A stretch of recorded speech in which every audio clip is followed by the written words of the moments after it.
दोस्तों स्वागत है आप सभी का हमारे इस YouTube चैनल पे द एग्ज़ाम ट्री। दोस्तों अगर आप किसी भी एग्ज़ाम की तैयारी करना चाहते हैं, किसी भी गवर्नमेंट जॉब, कॉम्पिटिटिव एग्ज़ाम, इन सब की तैयारी करना चाहते हैं तो आप हमारे चैनल को सब्सक्राइब कर सकते हैं। आज की इस वीडियो में आप सभी के लिए लेके आया हूँ कुछ महत्वपूर्ण प्रश्न जो कि इंडियन पॉलिटी से जुड़े हैं। अगर आप इन प्रश्न को कर लेते हैं तो फिर आपको इंडियन पॉलिटी की और कोई तैयारी नहीं करनी पड़ेगी। तो दोस्तों यहाँ पे हमारा जो पहला प्रश्न है वो है, निजता का अधिकार किसके अधीन आता है? तो इसका उत्तर होगा हमारा उत्तर सी, यानी अनुच्छेद 21 के तहत हमारा निजता का अधिकार आता है। हमारा अगला प्रश्न है, निम्न में से किस अनुच्छेद में पाकिस्तान से भारत आए लोगों के लिए नागरिकता के अधिकार का उल्लेख है? यानी पाकिस्तान से भारत आए लोगों के लिए नागरिकता का अधिकार किस अनुच्छेद में हो रखा है? तो इसका उत्तर है उत्तर सी, यानी अनुच्छेद 6 में इसका उल्लेख है। हमारा अगला प्रश्न है, भारतीय संविधान का निम्नलिखित में से कौन सा अनुच्छेद विधि की समक्षमता के अधिकार से संबंधित है? यानी विधि की समक्षमता के अधिकार से संबंधित है। इसका उत्तर है हमारा उत्तर बी, यानी अनुच्छेद 14। हमारा अगला प्रश्न है, संवैधानिक उपचारों का अधिकार किसके तहत आता है? इसका उत्तर होगा बी, यानी मौलिक अधिकार। जो संवैधानिक उपचार होते हैं उसका जो अधिकार वो हमारा मौलिक अधिकार के तहत आता है। हमारा अगला प्रश्न है, निवारक निरोध अधिनियम यानी कि प्रिवेंटिव डिटेंशन एक्ट द्वारा क्या रोका जा सकता है? तो इसका उत्तर है हमारा उत्तर ए, यानी आज़ादी का हक। प्रिवेंटिव डिटेंशन एक्ट के थ्रू हम आज़ादी का हक जो है उसे रोक सकते हैं। हमारा अगला प्रश्न है, निम्नलिखित में से भारतीय संविधान किसकी गारंटी नहीं देता?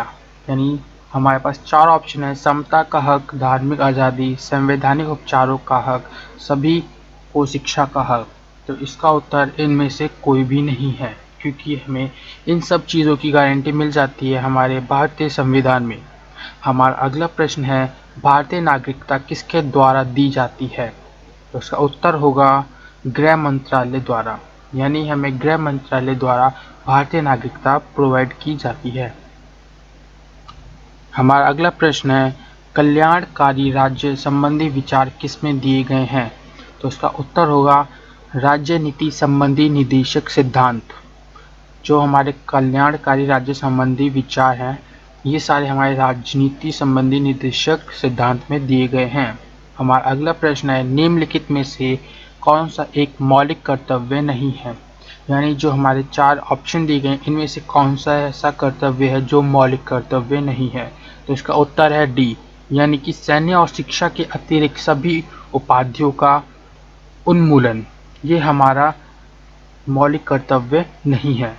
हमारा अगला प्रश्न है, मूल अधिकारों को लागू करने के संबंध में रीट जारी करने के निम्नलिखित प्राधिकरणों में से कौन सक्षम है? तो इसका उत्तर होगा हमारा उत्तर सी, यानी कि सर्वोच्च न्यायालय और उच्च न्यायालय। हमारा अगला प्रश्न है, भारतीय नागरिकता निम्नलिखित में से किन तरीकों से प्राप्त की जा सकती है? तो हमारे कितने तरीके होते हैं भारतीय नागरिकता को प्राप्त करने के? वो दे रखा है 3, 4, 5 या 6। तो इसका उत्तर है 5। 5 तरीके होते हैं हमारे भारतीय नागरिकता में को उसे प्राप्त करने के। हमारा अगला प्रश्न है, किस अधिनियम ने नस्ल, धर्म तथा राष्ट्रीय मूल के अधिकार आधार पर भेदभाव को निषेध कर दिया गया था? तो इसका उत्तर होगा उत्तर ए, यानी नागरिक अधिनियम के तहत जो हमारे अधिनियम नस्ल, धर्म तथा राष्ट्रीय मूल के आधार पर भेदभाव को निषेध किया था। हमारा अगला प्रश्न है, निम्नलिखित में से कौन सा एक मौलिक अधिकार नहीं है? यानी कि इन चार ऑप्शन हैं, शिक्षा का अधिकार, संपत्ति का अधिकार, स्वतंत्रता का अधिकार, शोषण के विरुद्ध अधिकार। इन चारों में से कौन सा ऐसा अधिकार है जो मौलिक अधिकार नहीं है? तो इसका उत्तर होगा हमारा संपत्ति का अधिकार, जो कि एक मौलिक अधिकार नहीं है। हमारा अगला प्रश्न है, भारतीय संविधान के अनुसार किस परिस्थिति के अंतर्गत अभिव्यक्ति की स्वतंत्रता नागरिकों से छीन ली जाती है? तो इसका उत्तर होगा उत्तर डी, यानी कि सेंसरशिप। सेंसरशिप में भारतीय संविधान के अनुसार किसी परिस्थिति के अंतर्गत अभिव्यक्ति की स्वतंत्रता हकों से छीन ली जाती है। हमारा अगला प्रश्न है, भारत के संविधान के किस भाग में अंतर्राष्ट्रीय शांति और सुरक्षा को बढ़ावा देना वर्णित किया गया है? तो इसका उत्तर होगा उत्तर सी, यानी राज्य के नीति निर्देशक सिद्धांत में। हमारा अगला प्रश्न है, इसमें से कौन सामाजिक अधिकार के अंतर्गत नहीं आता? यानी कि सामाजिक अधिकार के अंतर्गत कौन से नहीं आते इन चारों ऑप्शन में से? मतदान का अधिकार, जीवन का अधिकार, धार्मिक स्वतंत्रता का अधिकार, शिक्षा एवं संस्कृति का अधिकार। इसका उत्तर होगा मतदान का अधिकार, यानी कि मतदान का जो अधिकार है वो हमारा सामाजिक अधिकार के अंतर्गत नहीं आता। हमारा अगला प्रश्न है, भारतीय गणराज्य में वास्तविक कार्यकारी प्राधिकार निम्नलिखित में से किसके पास होता है? तो भारतीय गणराज्य में जो वास्तविक कार्यकारी प्राधिकार होता है हमारा मंत्रिपरिषद के पास। अब हमारा अगला प्रश्न है, भारतीय संविधान में अनुसार निम्नलिखित में न्यायालय में कौन परिवर्तनीय है? तो इसका उत्तर है मूल अधिकार, यानी कि कौन सा संविधान है जो कि न्यायालय में परिवर्तित हो सकता है, तो यानी कि जो चेंजेबल है, उसका उत्तर होगा हमारा मूल अधिकार, यानी उत्तर डी। हमारा अगला प्रश्न है, भारत के राष्ट्रपति का निर्वाचन करने के निर्वाचक मंडल में निम्नलिखित में से कौन शामिल होते हैं? हमारे उत्तर का होगा सी, यानी कि लोकसभा, राज्यसभा तथा राज्य विधानसभा के निर्वाचित सदस्य होते हैं। हमारा अगला प्रश्न है, हमारा भारत के संविधान के अनुसार भारत के राष्ट्रपति के कार्यालय में रिक्ति को कितने अवधि के भीतर भरा जाएगा? यानी कि जो अवधि टाइम लगता है भारत के संविधान के अनुसार भारत के राष्ट्रपति के कार्यालय में रिक्ति के भीतर भरने का, वो समय होता है हमारा 6 मास का, यानी कि 6 महीने की अवधि लगती है। हमारा अगला प्रश्न है, राज्यसभा को भंग करने में निम्नलिखित में से कौन सक्षम है? तो राज्यसभा को अगर भंग करना हो तो उसमें से कौन इसे कर सकता है? तो यहाँ पे इसका उत्तर है उपयुक्त में से कोई नहीं, यानी जो ऑप्शन दे रखे इसमें से कोई भी, ना अध्यक्ष, ना राज्यसभा, ना राष्ट्रपति, ना संसद का संयुक्त सत्र। हमारा अगला प्रश्न है, संसद के निम्नोक्त स्थायी समितियों में से किसमें राज्यसभा का कोई सांसद नहीं होता? तो इसमें से हमें बताना है कि किस में सांसद का कोई राज्यसभा नहीं होता, तो इसका उत्तर होगा आकलन समिति।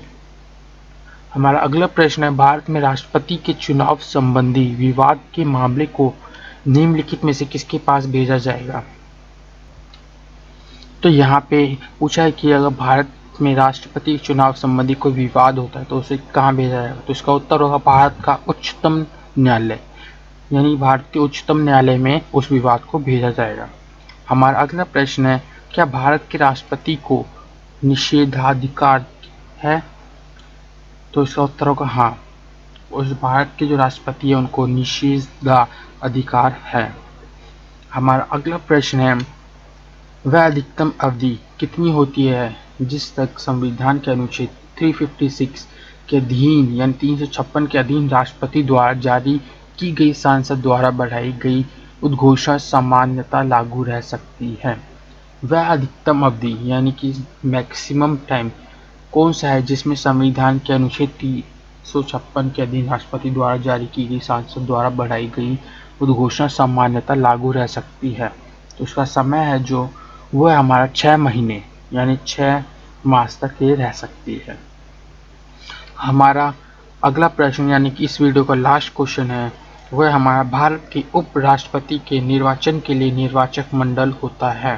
तो इसका उत्तर होगा संसद के दोनों सदनों के सदस्य, यानी कि भारत के जो उपराष्ट्रपति के निर्वाचन के लिए निर्वाचक मंडल होता है वो होता है संसद के दोनों सदनों के सदस्य। ठीक, तो दोस्तों आपको एक क्वेश्चंस और भी पढ़ने हैं तो हम अगली वीडियो में इसका सेकंड पार्ट लेके आएंगे, इसका थर्ड पार्ट। और भी आप किसी भी एग्ज़ाम्स की तैयारी कर रहे हो, कोई भी गवर्नमेंट जॉब की, तो आप हमारे चैनल को सब्सक्राइब कर सकते हैं। यहाँ पे आपको रेगुलर वीडियोस मिल जाएंगी, मैथमेटिक्स की, साइंस की, सामान्य ज्ञान, गणित, ये सारी चीज़ें, करंट अफेयर्स, इंग्लिश, अगर आप वोकैबुलरीज वर्ड्स सीखना चाहते हैं जो कि हमारे एग्जैक्टली एग्ज़ाम्स में आते हैं, कोई एक्स्ट्रा चीज़ नहीं होगी, जो इम्पॉर्टेंट होती है वही चीज़ आपको इस चैनल पे मिलेगी अगर आपको वीडियो अच्छा लगा तो हमारे चैनल को सब्सक्राइब कर दीजिए, साथ में अपने दोस्तों के साथ शेयर कर दीजिए।